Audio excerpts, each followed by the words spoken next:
Assalamualaikum warahmatullahi wabarakatuh. Perkenalkan, nama saya Faris Oktawardana, NIM 4012311136 dari kelas D Hukum Laut Internasional. Di sini saya akan menjelaskan cara penentuan garis pangkal yang ada di UNCLOS 1982 beserta karakteristiknya. Saya akan menjelaskan terlebih dahulu terkait pengertian penentuan garis pangkal dalam UNCLOS 1982. Dalam UNCLOS 1982, garis pangkal adalah garis imajiner yang digunakan sebagai titik awal pengukuran berbagai zona maritim di suatu negara pantai. Zona-zona maritim yang diukur dari garis pangkal ini mencakup laut teritorial 12 mil laut, zona tambahan 24 mil laut, zona ekonomi eksklusif atau ZEE 200 mil laut, dan landasan kontinen. Garis pangkal sangat penting dalam hukum laut internasional karena menentukan batas awal kedaulatan suatu negara di laut. Dalam UNCLOS sendiri, terdapat aturan ketat mengenai cara menentukan garis pangkal berdasarkan karakteristik geografis pantai dan pulau-pulau di suatu negara. UNCLOS 1982 juga mengatur beberapa jenis garis pangkal yang dapat digunakan oleh negara pantai atau negara kepulauan. Setiap jenis garis pangkal memiliki karakteristik yang berbeda, tergantung pada kondisi geografis wilayah tersebut. Yang pertama, garis pangkal normal, pasal 5 UNCLOS 1982. Garis pangkal normal adalah metode paling dasar dalam penentuan garis pangkal. Karakteristiknya: 1. Digunakan untuk wilayah pantai yang lurus dan stabil tanpa banyak pulau kecil di depannya. 2. Ditentukan berdasarkan tanda air surut terendah sepanjang pantai sebagaimana yang digambarkan dalam peta skala besar yang diakui secara resmi oleh negara pantai. Ketiga, tidak berlaku untuk wilayah pantai yang sangat kompleks atau memiliki banyak teluk dan pulau-pulau kecil. Contohnya, pantai barat Amerika Serikat dan sebagian besar garis pantai di Eropa Barat menggunakan garis pangkal normal. Yang kedua, garis pangkal lurus, pasal 7 UNCLOS 1982. Garis pangkal lurus digunakan dalam kondisi geografis yang lebih kompleks dibandingkan garis pangkal normal.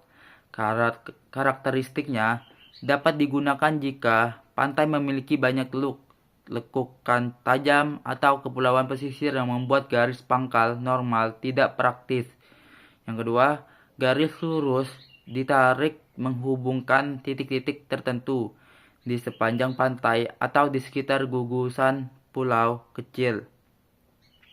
Yang ketiga, tidak boleh menyimpang terlalu jauh dari arah umum garis pantai.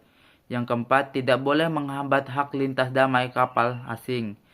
Contohnya, negara Norwegia menggunakan garis pangkal lurus untuk menghubungkan titik-titik di sepanjang fjord yang dalam dan berliku-liku.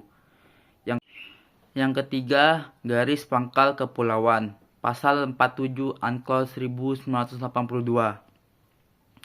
Garis pangkal kepulauan adalah metode khusus yang hanya berlaku bagi negara kepulauan seperti Indonesia dan Filipina. Adapun karakteristiknya, yang pertama, ditarik dengan menghubungkan titik-titik terluar dari pulau-pulau terluar negara tersebut. Yang kedua, panjang garis pangkal antara dua titik tidak boleh lebih dari 100 mil laut kecuali 3% dari total garis yang boleh mencapai 125 mil laut. Yang ketiga, luas perairan yang berada di dalam garis pangkal kepulauan harus memiliki proporsi air terhadap daratan minimal 1:1 dan maksimal 9:1. Keempat, kapal asing berhak atas hak lintas alur laut kepulauan atau Archipelagic Sea Linear Passage di jalur yang ditetapkan. Contohnya, di negara Indonesia sendiri menggunakan garis pangkal kepulauan untuk menentukan batas perairannya berdasarkan Deklarasi Juanda 1957 yang kemudian diakui dalam UNCLOS 1982. 4. Garis pangkal di muara sungai. Pasal 9 UNCLOS 1982. Jika sebuah sungai besar bermuara langsung ke laut, garis pangkal dapat ditarik melintas muara sungai dari satu tepi ke tepi lainnya. Yang kedua, metode ini digunakan untuk menentukan batas laut teritorial di sekitar muara sebagai sungai yang lebar.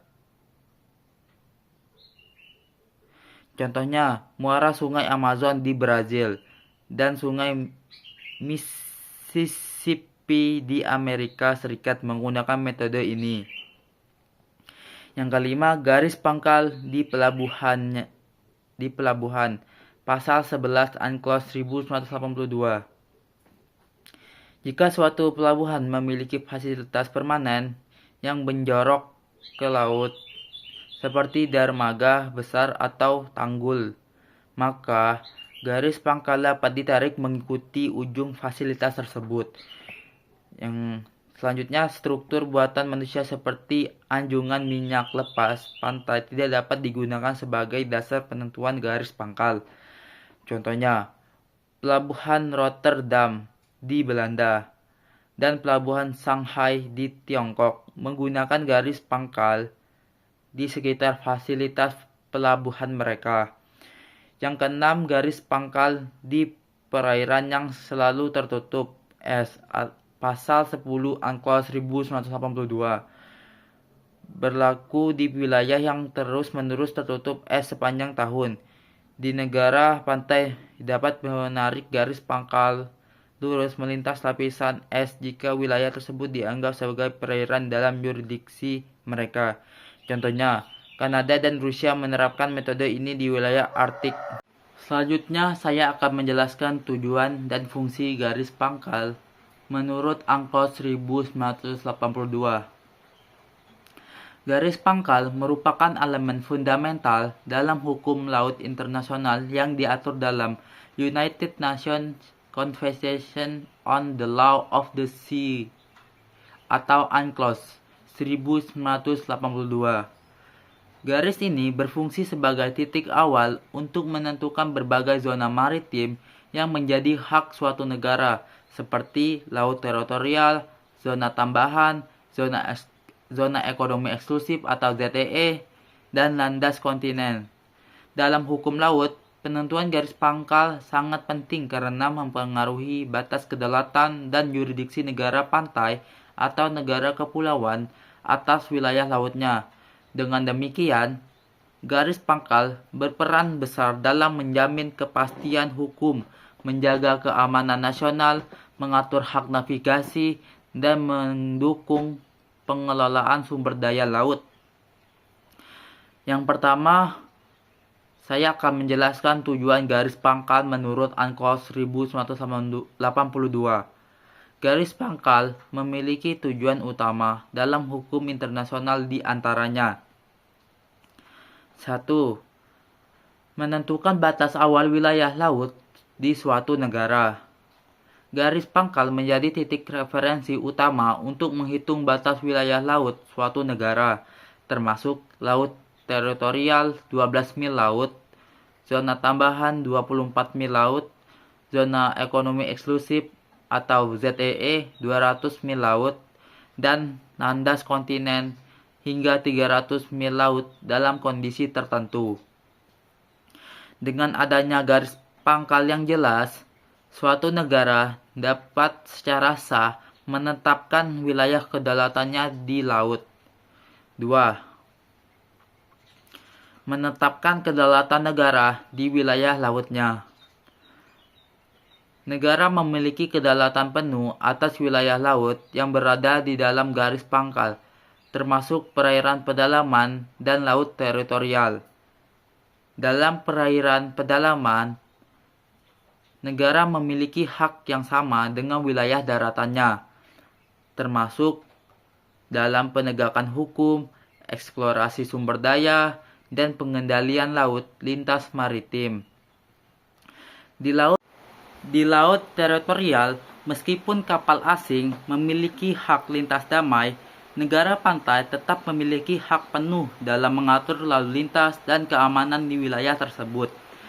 3. Memberikan kepastian hukum dalam pengelolaan wilayah laut. Garis pangkal yang ditetapkan berdasarkan prinsip-prinsip UNCLOS 1982 memberikan landasan hukum internasional yang kuat bagi negara untuk mengatur wilayah lautnya. Kepastian hukum ini penting untuk menghindari klaim tumpang tindih dengan negara lain, serta mendukung pengelolaan sumber daya alam laut secara optimal. 4. Mencegah dan menyelesaikan sengketa maritim antar negara. Penentuan garis pangkal yang sesuai dengan UNCLOS 1982 dapat membantu mencegah konflik perbatasan laut dengan negara tetangga.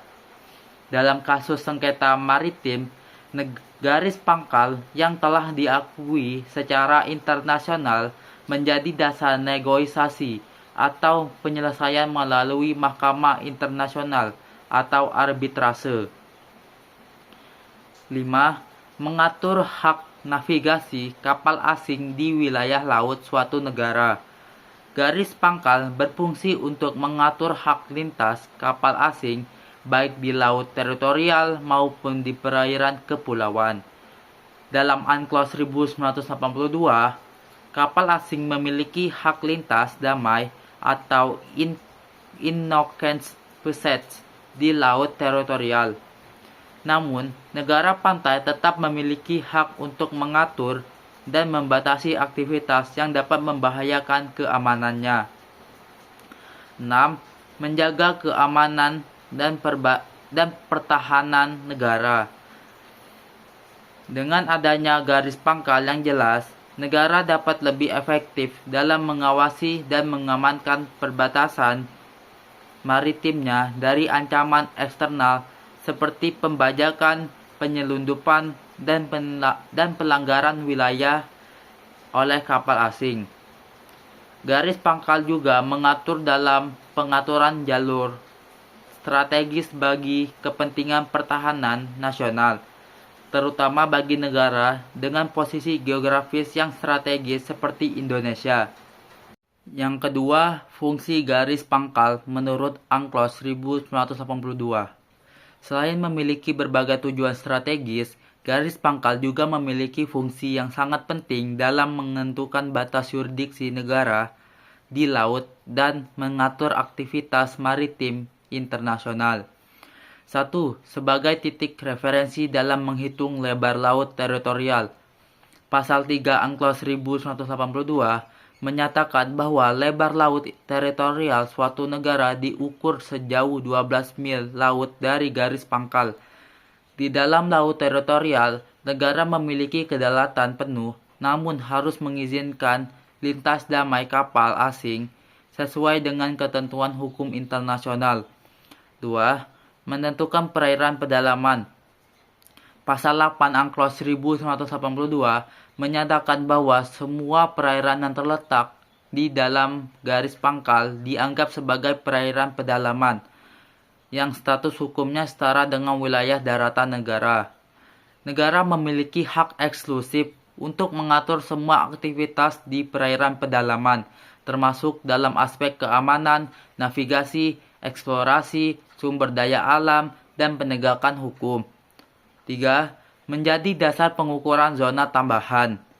Pasal 33 UNCLOS 1982 mengatur bahwa negara dapat menetapkan zona tambahan hingga 24 mil laut dari garis pangkal.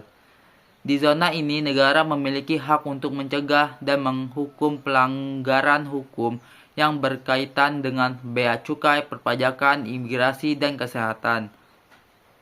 Keempat, menentukan batas zona ekonomi eksklusif atau ZEE. Pasal 57 UNCLOS 1982 menyatakan bahwa ZEE suatu negara diukur sejauh 200 mil laut dari garis pangkal. Di wilayah ini, negara memiliki hak eksklusif untuk mengeksploitasi sumber daya alam baik yang ada di permukaan laut, di dasar laut, maupun di dalam tanah di bawahnya. 5. Menjadi dasar klaim landasan kontinen.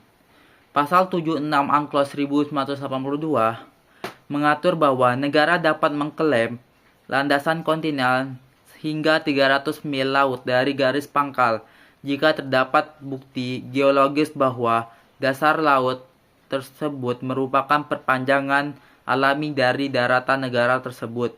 Landas kontinen memberi hak eksklusif bagi negara untuk mengeksploitasi sumber daya alam yang terdapat di dasar laut dan di bawah permukaannya, seperti minyak, gas, dan mineral lainnya. 6. Mengatur jalur navigasi dan alur laut internasional. Negara kepulauan seperti Indonesia diwajibkan oleh Unclos 1982 untuk menyediakan alur laut kepulauan Indonesia atau ALKI guna memastikan akses navigasi internasional tetap terbuka.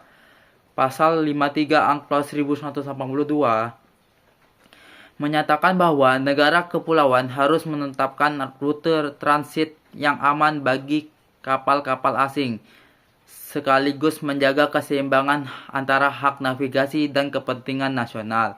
Jadi itulah penjelasan dari saya mengenai pengertian penentuan garis pangkal yang ada di Unclos 1982 dan karakteristiknya. Sekian dari saya, jika ada salah kata dan salah pengucapan, saya mohon maaf dan saya akhiri. Wassalamualaikum warahmatullahi wabarakatuh.